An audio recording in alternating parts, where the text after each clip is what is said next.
एहतसाब अदालत इस्लामाबाद में accountant general of Pakistan revenue के अकाउंट ऑफिसर अब्दुल रशीद खान ने आसिफ अली जरदारी की बतौर सदर मुमलिकत तनख्वाह का मुकम्मल रिकॉर्ड पेश कर दिया। इस्लामाबाद की एहतसाब अदालत के जज सैयद असगर अली ने साबिक सदर आसिफ अली जरदारी और साबिक वजीर आजम यूसुफ रजा गिलानी समेत दीगर मुलजिमान के खिलाफ तोशाखाना रेफरेंस पर समाअत की। केस की समाअत के दौरान अदालत में accountant general of Pakistan revenue के अकाउंट ऑफिसर अब्दुल रशीद खान ने आसिफ अली जरदारी की बतौर सदर मुमलिकत तनख्वाह का मुकम्मल रिकॉर्ड पेश किया। अब्दुल रशीद खान ने बताया कि बहैसियत सदर मुमलिकत आसिफ अली जरदारी की माहाना तनख्वाह 80,000 रुपए थी, जिसमें से 7,000 रुपए टैक्स काटा जाता था। आसिफ अली जरदारी को मजमूई तौर पर बतौर सदर अलाउंस समेत 50 लाख रुपए मिले। नैब के तीसरे गवाह साबिक सेक्शन ऑफिसर काबीना डिवीजन मोहम्मद खलील का भी केस की समाअत में बयान कलमबंद किया गया। गवाह की जानिब से गिलानी और नवाज शरीफ दौर में बुलेट प्रूफ गाड़ियों की खरीदारी का रिकॉर्ड पेश किया गया। गवाह ने 2014 में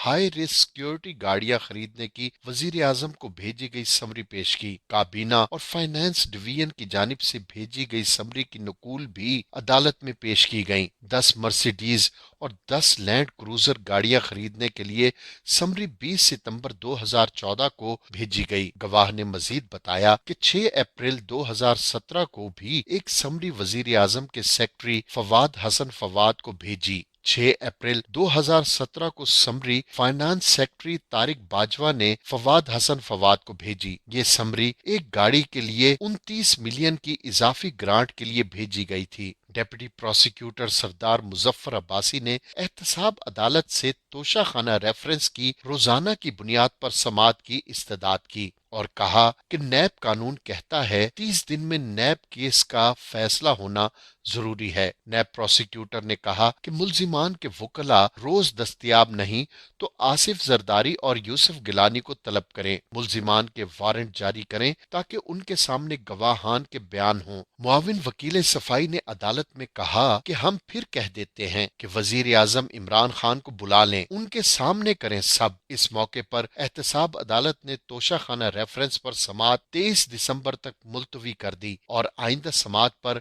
5 मजीद गवाहान पेश करने की हिदायत कर दी।